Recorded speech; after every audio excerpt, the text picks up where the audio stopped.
Today, Jesus is instructing his disciples that if there should arise a situation where someone is straying from the truth or living in a way that does not befit a disciple, that you're supposed to go and correct that person. It's called fraternal correction. It is to bring the person back into the fold, back to being a follower of Christ. And what a wonderful thing this is when it works.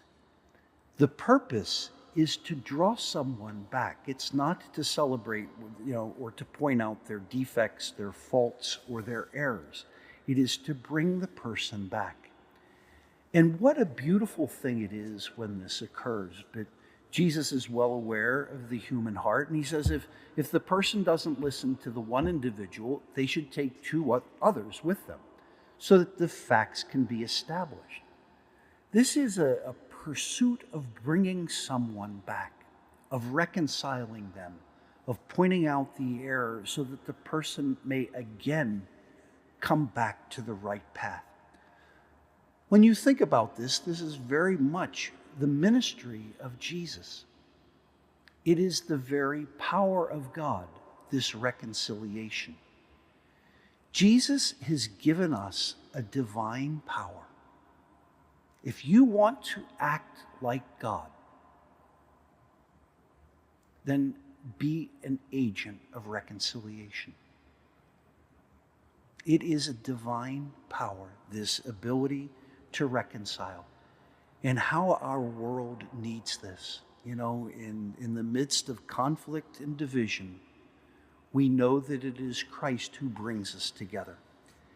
Today, we also celebrate the feast of St. Maximilian Kolbe, a martyr of the church who at Auschwitz offered himself when there had been an escape at Auschwitz and the Nazi Germans decided that they were going to execute somebody. They selected the father of a family. And Father Maximilian Kolbe said, "No, I will take his place." He was put to death. The person for whom he offered his life survived Auschwitz and survived the Second World War.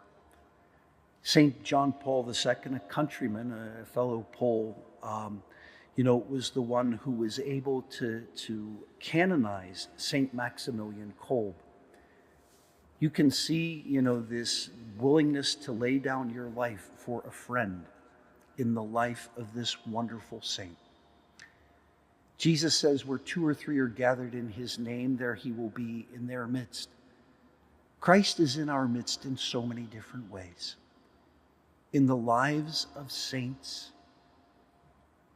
in his word, in his sacraments, in his people.